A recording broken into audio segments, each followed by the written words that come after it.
ప్రేమ కొరకు లోకం వైపు చూశాను. అమ్మ ఒడి కొరకు ఎక్కి ఎక్కి ఏడ్చాను. అమ్మ ప్రేమ కొరకు లోకం వైపు చూశాను. అమ్మ ఒడి కొరకు ఎక్కి ఎక్కి ఏడ్చాను. అమ్మ ప్రేమ కన్నా నిన్ననైన ప్రేమ చూపి అమ్మ ఒడి కన్నా కమ్మనైన సన్నిధినిచ్చి ఆదరించినావు, ఓదార్చినావు, ఆదరించినావు, ఓదార్చినావు. అమ్మ ప్రేమ కొరకు లోకం వైపు చూశాను. అమ్మ ఒడి కొరకు ఎక్కి ఎక్కి ఏడ్చాను.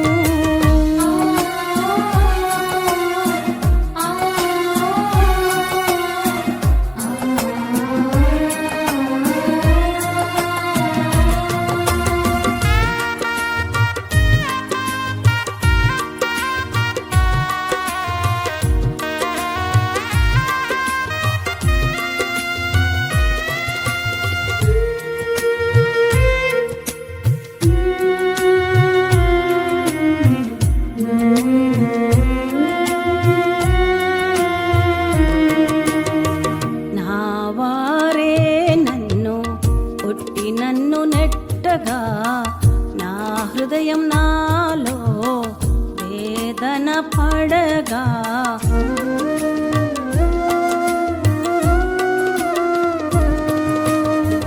నా వారే నన్ను కొట్టి నన్ను నెట్టగా నా హృదయం నాలో వేదన పడగా నీ గుండె గుడిలో నన్ను దాచినావు. నీ అరి చేతిలో నన్ను చెక్కుకున్నావు.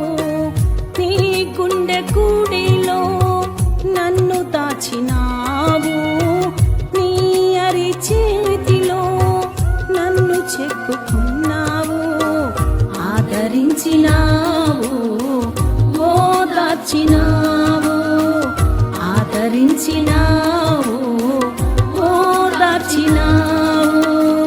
అమ్మ ప్రేమ కొరకు లోకం వైపు చూశాను. అమ్మ ఒడి కొరకు ఎక్కి ఎక్కి ఏడ్చాను.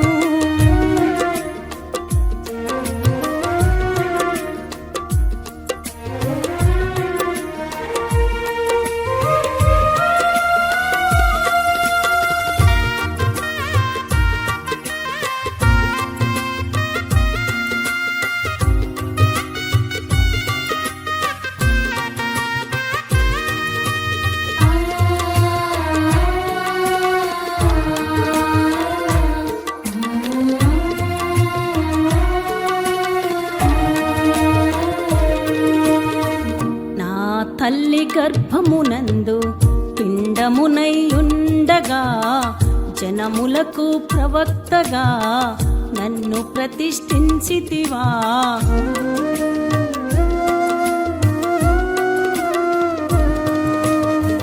నా తల్లి గర్భమునందు పిండమునై ఉండగా జనములకు ప్రవక్తగా నన్ను ప్రతిష్ఠించితివా.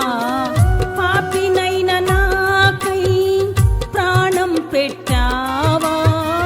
పరలోకం నాకివ్వా సిలువలో బలి అయ్యావా.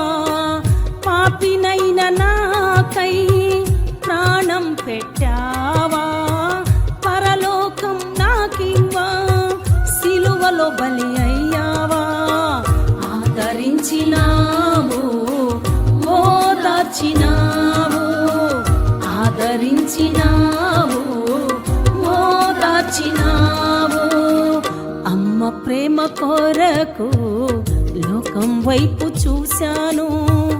అమ్మ ఒడి కొరకు ఎక్కి ఎక్కి ఏడ్చాను.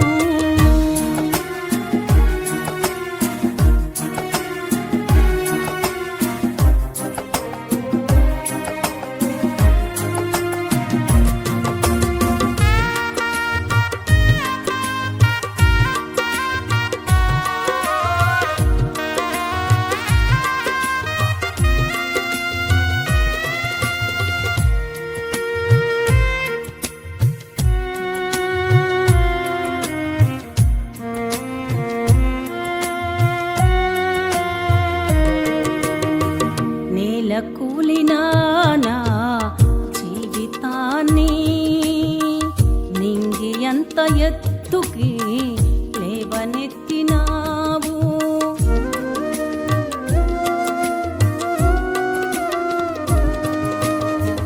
నేల కూలినా నా జీవితాన్ని నింగి ఎంత ఎత్తుకి లేవనెత్తినావు. మహిమను వీడచి భువిపైకి దిగి వచ్చి మార్గము చూపిన నా యేసయ్యా. మహిమను వీడచి భువిపైకి దిగి వచ్చి మార్గము చూపిన నా యేసయ్యా. ఆదరించినావు, ఓదార్చినావు, ఆదరించినావు, ఓదార్చినావు. అమ్మ ప్రేమ కొరకు లోకం వైపు చూశాను. అమ్మ ఒడి కొరకు ఎక్కి ఎక్కి ఏడ్చాను. అమ్మ ప్రేమ కొరకు లోకం వైపు చూశాను. అమ్మ ఒడి కొరకు ఎక్కి ఎక్కి ఏడ్చాను. అమ్మ ప్రేమ కన్నా మిన్ననైన ప్రేమ చూపి అమ్మ ఒడి కన్నా కమ్మనైన సన్నిధినిచ్చి ఆదరించినావు, ఓదార్చినావు, ఆదరించినావు, ఓదార్చినావు, ఆదరించినావు, ఓదార్చినావు, ఆదరించినావు,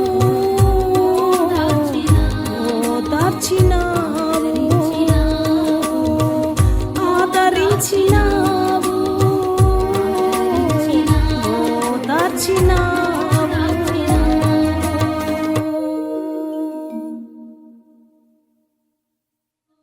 అందరికీ వందనాలు. ఇప్పుడు మా తల్లిగారైన ప్రిస్కిల్లా గారు వాక్యం చెప్తారు. అందరం శ్రద్ధగా విందాం. దేవునికి మహిమ కలుగును గాక. దేవుని బిడ్డలారా, ప్రభు పేరిట మీ అందరికీ వందనాలు, శుభాలు.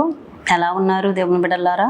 మీరందరూ భక్తిలో ఎదగాలని, ప్రతిదినం ప్రార్థన చేసుకోవాలని, అనేక మందికి మీ కుటుంబాలు ఆశీర్వాదకరంగా దీవెనకరంగా ఉండాలని ప్రార్థన చేస్తూ వస్తున్నాం. ప్రార్థన. దేవా, మీ కొందనాలు, స్తుతి, స్తోత్రములు, కృతజ్ఞతలు చెల్లిస్తున్నానయ్యా. ఈ రీతిగా అయ్యా నా తండ్రి, మీ దీనదాసురాలైన నన్ను అయ్యా నా తండ్రి నాయన మరో అవకాశం ప్రార్థన టీవీలో వాక్యం చెప్పడానికి చూపిన కృపను బట్టి మీ కొందనాలయ్యా. నిలబడేది నువ్వైతే మాట్లాడేది నేనని చెప్పావు కదయ్యా. నన్ను పూర్తిగా మరుగుపరచండి. మీరు మాట్లాడండి అయ్యా, మీరు దర్శించండి అయ్యా. మీ బిడ్డల్ని మీరు ఆదరించండి, బలపరచండి, దర్శించి మీకు మహిమ తెచ్చుకోమని యేసయ్య పరిశుద్ధ నామములో అడుగుతున్నాను తండ్రి, ఆమేన్. దేవునికి మహిమ కలుగునుగాక. దేవుని బిడ్డలారా, ఈనాటి వాక్య ధ్యానము లూకాసు సువార్త 7వ అధ్యాయము 36 దగ్గర నుంచి మనం గమనించినట్లయితే ఇక్కడ పరిసేయుడు అనే ఒక వ్యక్తి మనకు కనపడుతూ ఉంటాడు. ఆ వ్యక్తి ఏం చేశాడంటే యేసు క్రీస్తుని తన ఇంటికి భోజనానికి ఆహ్వానించారు. దేవుని బిడ్డలారా, నీ ఇంటిలోనికి యేసయ్యని ఆహ్వానిస్తున్నావా? నీ ఇంటిలో యేసయ్యకి చోటు ఉందా? అయ్యా, నువ్వు చర్చిలోనే ఉండయ్యా, నా ఇంటికి రావటానికి వీల్లేదు అంటున్నావా? దేవుని బిడ్డలారా, పరిశుద్ధ గ్రంథములో జకరియా అనే ఒక వ్యక్తి ఏంటో ఆయన ద్వారా అద్భుతాలు ఆశ్చర్యములు జరుగుతూ ఉంటే ఊరు మొత్తం ఆ యెరికో ప్రాంతం అంతా కూడా కాలు పెట్టడానికి కూడా చోటు లేకుండా ఇళ్ళు అన్నీ కూడా ఖాళీగా ఉండి యేసు ఎంట ఆ యెరికో ప్రాంతంలో ఉంటున్న ప్రజలందరూ పరుగులు తీస్తూ ఉంటే ఆయనకి అర్థం కాలేదు. వాళ్ళని వీళ్ళని అడిగితే, అవును దేవుని బిడ్డ, యేసు గురించి ఒకవేళ నీకు అర్థం కాకపోతే, యేసు గురించి నీకు ఇంకా సరిగ్గా పూర్తిగా తెలియకపోతే నువ్వు అలాగే ఉండిపోవటానికి వీల్లేదు. నువ్వు యేసయ్యని అడుగు. లేకపోతే నీతో ఎవరైనా సేవకులు ఉంటే నీ దగ్గరలో సేవకులను అడుగు. లేదా నీ దగ్గర ఎవరైనా దేవుని సన్నిధికి వెళ్తున్న వాళ్ళు ఉంటే వాళ్ళని అడిగి తెలుసుకో యేసుని గురించి వివరంగా. ఈ జకరియా అనే వ్యక్తికి యేసుని గురించి సరిగ్గా తెలియదు. ఆయనకి తెలిసిందంతా ఏంటంటే లెగిసిన దగ్గర నుంచి డబ్బు సంపాదించాలనే పిచ్చి. కష్టపడి సంపాదించాలి, ప్రతి ఒక్కరు కష్టపడాలి, ఎందుకంటే నీ చేతులు కష్టం మీద నేను ఆశీర్వాదం ఉంచుతానని చెప్పాడు. కానీ జకర్యాకి కష్టపడి సంపాదించటం 100 అయితే కష్టపడకుండా సంపాదించటం 1000. ఆ అలవాటు ఆయనకి. లంచగొండి ఆయన అనేక మందిని ఇసికించి, దేవుని బిడ్డలారా, కట్టకపోతే వారి ఇళ్లలో ఉంటున్న వస్తువుల్ని కూడా దోచుకునే వ్యక్తి ఆయన.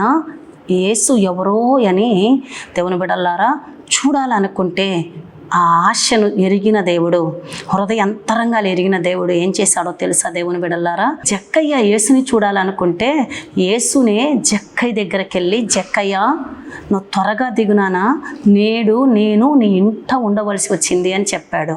అయితే దేవుని బిడ్డలారా, ఇక్కడ మనం గమనించినట్లయితే పరిసేయుడైన వ్యక్తి యేసు ప్రభుని తన ఇంటికి, జక్కయ్య అనుకున్నాడు చూసి అక్కడి నుంచి వచ్చేద్దాంలే, ఆయనతో నాకేం పని, చూద్దాం, అందరూ ఏంటో ఏదో జరుగుతుంది అని అనుకుంటున్నారు, ఏం జరుగుతుందో అక్కడ చూద్దాం అనుకుంటే యేసయ్య ఆశ ఏంటో తెలుసా?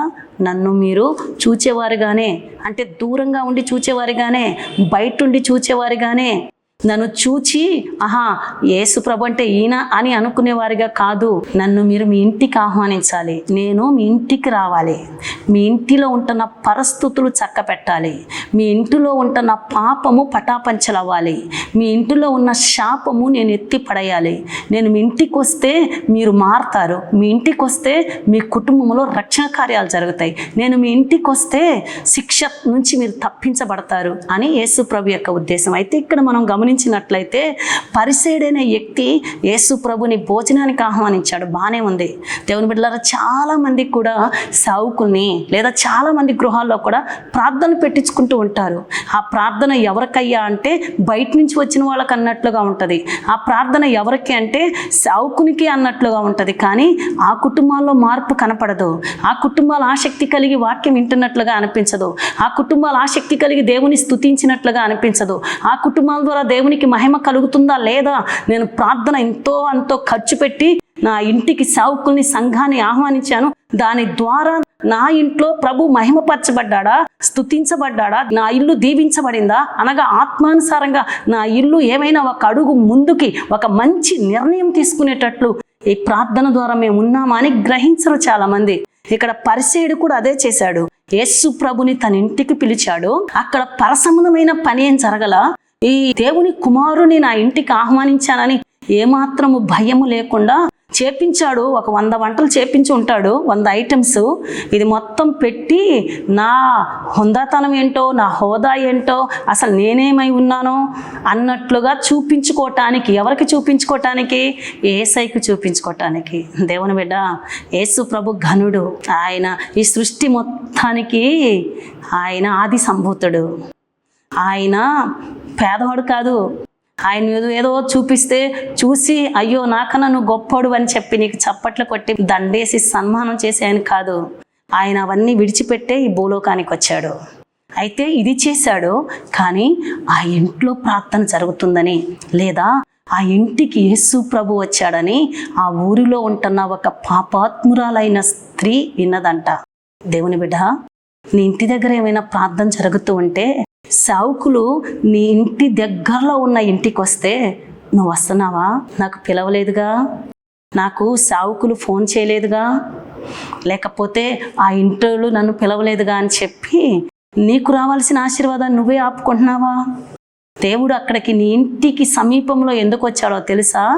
ఆ ఇంటిని ఆధారం చేసుకొని నిన్ను ఆశీర్వదించాలని, ఆ ఇంటిని ఆధారం చేసుకొని నీ కుటుంబాన్ని దర్శించాలని, ఆ ఇంటిని ఆధారం చేసుకొని నీ పాపాలు క్షమించాలని, ఆ ఇంటిని ఆధారం చేసుకొని నీ మనసు మారాలని, ఆ ఇంటిని ఆధారం చేసుకొని నీలోనికి వాక్యాన్ని పంపించాలని.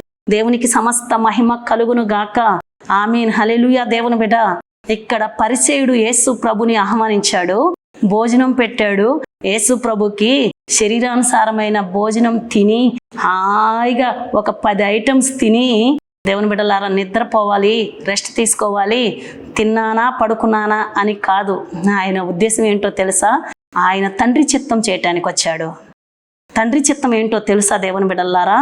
పాప శాపంలో ఉంటున్న వారు పరిశుద్ధులుగా మార్చబడాలి, పాపంలో ఉన్నవారు విడుదల పొందాలి, పాపంలో ఉన్నవారు వారి పాపాన్ని వారు గుర్తించాలి, వాళ్ళు పాపులు అన్న సంగతి గమనించాలి. అది ఎప్పుడు అంటే పరిశుద్ధుడైన దేవుని యొక్క వాక్యము వారి ఎదుటికి వెళ్ళినప్పుడే, పరిశుద్ధుడైన దేవుని యొక్క వాక్యము వారు విన్నప్పుడే పరిశుద్ధుడైన దేవుడు నా పాపాన్ని క్షమించగలడు, నన్ను మార్చగలడు, నాలో ఉన్న ఈ దుర్నీతి బంధకాల నుంచి నన్ను బయటికి తీసుకొని రాగలడని గ్రహిస్తారు. దేవుని బిడ్డలారా, అది ఆయన చిత్తం, అది ఆయన ఇష్టం. అన్నం పెట్టాడు, ముందు కూర్చొని తినండి అయ్యా అంటున్నాడు. కానీ ఆయనకి అదంతా ఇష్టంగా లేదు. అయితే ఆయన ఆశపడుతున్నట్లుగా ఈ కుటుంబంలో ఒక అద్భుతం జరగాలి, ఈ కుటుంబంలో ఉంటున్న, ఈ ప్రాంతంలో ఉంటున్న వారు, అసమాధానంతో ఉంటున్న వారు, పాపపు బంధకాల్లో ఉండి ఊరు మొత్తము నిందించబడుతూ చీ అంటూ తలదించుకొని ఉంటున్న వారి యొక్క తలను పైకెత్తాలి అని యేసు ప్రభు ఆశపడుతూ ఉండగా, ఆ ప్రాంతంలో పాపాత్మురాలనే ఊరు మొత్తము, ఆమెకి ఏ పేరుందో తెలియదు కానీ ఆ పేరుని, ఆమె చేసిన పాపముందే, ఆమె చేసిన ఆ చెడ్డ పనులున్నాయే, ఆమె చేసిన ఆ భయంకరమైన, దేవునికి ఆయాసకరంగా, కుటుంబానికి ఆయాసకరంగా, దేవుని బిడ్డలారా సమాజానికి ఆయాసకరంగా జీవిస్తున్న ఆ జీవితము, ఆ ఊరు మొత్తం ఆమెకి ఏ పేరు పెట్టారో తెలుసా దేవుని బిడ్డలారా? పాపాత్మురాలు అని. ఆ పేరుతో పిలుస్తున్నప్పుడల్లా ఆమె సంతోషించి ఉంటదంటారా దేవుని బిడ్డలారా? పాపాత్మురాల ఇట్రా అన్నప్పుడు, ఎప్పుడు చేసుకున్న పాపమో, ఈ పేరు నేను మోస్తున్నాను, నా పరిస్థితి అలా ఉంది, నా పేరు ఎప్పుడు మారిద్దో, నా బ్రతికెప్పుడు మారిద్దో, అయినా నా పేరు, నా జీవితం ఎలా మారిద్దిలే, నేను మారలేను, నన్ను మార్చేవాళ్ళు ఎవరున్నారు, నన్ను పట్టించుకునే వాళ్ళు ఎవరున్నారు, నా పట్ల శ్రద్ధ తీసుకునేవాళ్ళు ఒక అన్నలాగా ఇది తప్పమ్మా అని నన్ను ఖండించి, నువ్వు ఇలా బ్రతకొద్దు, నేనున్నాను నీకు, నువ్వు పవిత్రమైన జీవితం జీవించు, ఇది నీకు మంచిది కాదు, ఇది నీకు శిక్ష, ఇది నీకు అనారోగ్యం, ఇది నీకు అపాయం, ఇది నీకు చెడ్డ పేరు తీసుకొస్తుందని నన్ను గురించి బాధ్యత తీసుకునే వాళ్ళు ఎవరున్నారని చాలా సంవత్సరాలు నిరాశపడి ఉండొచ్చు ఆ పేరును బట్టి. అయితే ఆ ప్రాంతంలోనికి పరిసయ్యుని దేవుడు ప్రేరేపించి, దేవుని బిడ్డలారా, యేసు క్రీస్తుని ఆహ్వానించి ఆయనకి భోజనం సిద్ధపరిచి ఆయన భోజనం చేస్తూ ఉంటే ఆ ప్రాంతంలో ఉంటున్న స్త్రీ ఆ ఇంట యేసై ఉన్నాడని ఒట్టి చేతులతో రాలా. చాలామంది వారికి ఇష్టానుసారంగా చిన్నదానికి పెద్దదానికి వారి రాబడి ఖర్చు పెడుతూ ఉంటారు. వారి రాబడి ఇష్టానుసారంగా అనవసరమైన వాటికి ఖర్చు పెడుతూ ఉంటారు. కానీ చాలామంది దేవునికి ఇవ్వాలన్నా, దేవుని సన్నిధికి రావాలన్నా, ఒక 5 రూపాయలు ఉన్నాయా, 10 రూపాయలు ఉన్నాయా, ఇది వేసి వచ్చేద్దాంలే, ఏసైకి ఇదే ఎక్కువ అనుకుంటారు చాలామంది. దేవుని బిడ్డ, నువ్వు ఊపిరి పీలుస్తున్నావంటే, ఊపిరి విడిచిపెడుతున్నావంటే అది ఆయన కృప. నువ్వు నేను మనం బ్రతికున్నామంటే ఆయన కృప. మన ఊపిరి ఆయన చేతుల్లో ఉంది. మనం చక్కటి బయట ఈ యొక్క ప్రకృతి గాలి పీలుస్తున్నామంటే గాలి ఆయన ధనాగారములో నుంచి నీకు నాకు పంపిస్తున్నాడు. నువ్వు కష్టపడుతున్నావు, నా కష్టార్జితం అనుకుంటున్నావు. నువ్వు కష్టపడటానికి దేవుడు నీకు ఆరోగ్యం ఇస్తేనేగా, నీ అవయవాలన్నీ చక్కగా పని చేస్తేనేగా నువ్వు కష్టపడుతున్నావు. అయితే ఈ స్త్రీ ఒట్టిగా రాలేదండి. ఏం చేసిందో తెలుసా? ఆమె వస్తూ అత్తరు బుడ్డి తీసుకొని వచ్చింది. నా సాక్ష్యం ఈ రోజు నుంచి గుమాలించాలి, నేను వెళ్తున్న ప్రాంతం దేవునికి మహిమార్థంగా ఒక ప్రత్యేకమైన కార్యం జరగాలి అని అత్తరు బుడ్డి తీసుకొని వచ్చిందండి ఆ స్త్రీ వచ్చి యేసయ్య భోజనం చేసిన తర్వాత, నా వైపు చూసిన తర్వాత, ఎవరైనా నన్ను పిలిచి అమ్మ యేసయ్య దగ్గరకు వచ్చి ప్రార్థన చేయించుకొని, అక్కడ ఎవరైనా వాలంటీర్స్ ఉంటే నన్ను పిలిచిన తర్వాత వెళ్దాం అనుకోలా. ఆమెలో ఉంటున్న భారం, ఈ స్థితి నుంచి నేను విడుదల పొందాలి, నేను మారాలి, వద్దు నాకు ఈ జీవితం, వద్దు నాకు ఈ సాక్ష్యం, వద్దు నాకు ఈ బ్రతుకు, వద్దు నాకు ఇష్టానుసారంగా ఎలా పడితే అలాగా నా శరీరాన్ని పాడు చేసుకొని సంపాదిస్తున్న ఈ సంపద వద్దు నాకు. ఈ రోజు నుంచి నేను సిలువేయాలి, నా ప్రభు కొరకు నేను ప్రతిష్ఠించబడాలి, ఒక ప్రత్యేకమైన పేరు నా ప్రభు నాకు పెట్టాలి. ఈ రోజు నుంచి నా జీవితం ఒక అద్భుతమైన రీతిలో ఈ ప్రాంతంలో ఒక సాక్షిగా ప్రభుకి మహిమ తెచ్చే రీతిగా ఉండాలని వెళ్ళి ఏం చేసిందో తెలుసా దేవుని బిడ్డలారా? ఆలస్యం చేయకుండా తను తగ్గించుకొని సమర్పించుకొని, నేను పాపిని ప్రభా, ఎంత పాపినంటే నీ పాదములు పట్టుకోవటానికి కూడా అర్హతను కోల్పోయిన దాన్ని ప్రభా, నువ్వు పాపుల్ని పాపము నుంచి విడిపించడానికి వచ్చావు కదా ప్రభా, పాపాన్ని ప్రేమించవు గాని పాపిని ప్రేమిస్తావు కదా, నన్ను క్షమిస్తావు కదా, ఇదిగో నేను తీసుకొచ్చిన, నేను నీకు సమర్పిస్తున్నా, నీ పాదాల మీద పోస్తున్నా నా అర్పణ. ఈ అత్తరు బుడ్డి కాదయ్యా నేను పగలగొట్టింది, నీ పాదాల దగ్గర నా హృదయాన్ని పగలగొట్టాను. నా హృదయంలో ఉంటున్న పాపాన్ని ఒప్పుకుంటున్నానయ్యా, విడిచిపెడుతున్నానయ్యా, నా జీవితం నీకు సమర్పించుకుంటున్నానయ్యా అని పాదాలు పట్టుకొని పశ్చాత్తాపడి కన్నీళ్లు కారుస్తుందండి. అందుకని యేసయ్యకి ఏది ఇష్టమో తెలుసా? ఇరిగి నలిగిన హృదయం ఆయనకి ఇష్టం. ఆయన పైన కూర్చొని అన్నం తింటున్నట్లు ఉన్నాడు, కానీ ఆ యొక్క పరిసేయుడు పెట్టిన సిద్ధపరిచిన ఆహారం మొత్తం యేసు ప్రభు తినక ముందే ఆయన కడుపు నిండిపోయింది. ఎందుకంటే ఇక్కడ పరసంబంధమైన పని జరుగుతుంది. ఒక పాపి పశ్చాత్తాపడుతుంది, ఒక పాపినని గ్రహించింది. నా పాపాలు పోవాలంటే ఎక్కడికి వెళ్ళాలి? గంగా, యమున, సరస్వతి నదులకు వెళ్ళాలా? నేను ఎక్కడికెళ్ళి నేను స్నానం చేయాలి? ఎక్కడికి వెళ్తే నా పాపం కొట్టుకొని పోతాయి? ఎక్కడికి వెళ్ళినా నా పాపానికి పరిహారం లేదు. యేసు క్రీస్తు పాదాల దగ్గర నేను ఒప్పుకుంటే, నోరు తెరిస్తే, నేను ఏడిస్తే, క్షమించమని బ్రతిమలాడితే, ఇక అలా జీవించనని నేను చెప్తే, నా దేవుడు నా పాపము ఎంత దూరం అంటే పడమటికి తూర్పు ఎంత దూరమో అంత దూరము నా పాపాన్ని పడేస్తాడన్న సంగతి ఆయన పాదాలు పట్టుకొని ఏడుస్తూ ఉంటే ఆమెకు అర్థమైంది. ఈరోజు దేవుని బిడ్డ, దేవుని సన్నిధికి వస్తున్నావు, ఆనుకర్పిస్తున్నావు, ప్రార్థనలు కూడా అప్పుడప్పుడు పెట్టించుకుంటున్నావు. మరి నీ పాపం సంగతి ఏంటి? పాపం విడిచిపెట్టావా? నీ హృదయంలో పాపాన్ని పెట్టుకొని ఎన్ని ప్రార్థనలు పెట్టుకుంటే, ఎన్నిసార్లు దేవుని సన్నిధికి వస్తే, లేకపోతే దేవుని బిడ్డ ఎన్ని పాటలు పాడితే ప్రయోజనం ఏముంది? దేవుని బిడ్డ పాటలు పాడితే దేవునికి కదా మహిమ రావాల్సింది. దేవుని సన్నిధికి వస్తే దేవునికి కదా నీ గుండెల్లో చోటు ఇవ్వాల్సింది. నువ్వు దేవుని దగ్గరకు వచ్చిన నువ్వు, నిన్ను బట్టి దేవుడు కదా సంతోషించాల్సింది. మన దేవుడు పరిశుద్ధుడు కదా, పరిశుద్ధుడు పరిశుద్ధుడు పరిశుద్ధుడని దేవుని దూతల చేత కొనియాడబడుతున్న దేవునికి నువ్వు నేను మనం కూడా పరిశుద్ధమైన అర్పణ సజీవ రాళ్ళగా మనము కూడా మనల్ని మనం దేవునికి సమర్పించుకోవాలి కదా. పాపాన్ని సిలువేయాలి కదా, పాపాన్ని ఒప్పుకోవాలి కదా, పాపాన్ని విడిచిపెట్టాలి కదా, పాపంలో నుంచి బయటికి రావాలి కదా. అలా కాకుండానే వస్తూ వెళ్తూ ఉంటే నువ్వు దీవించబడతావా? నీ సాక్ష్యము గుమాలిస్తుందా?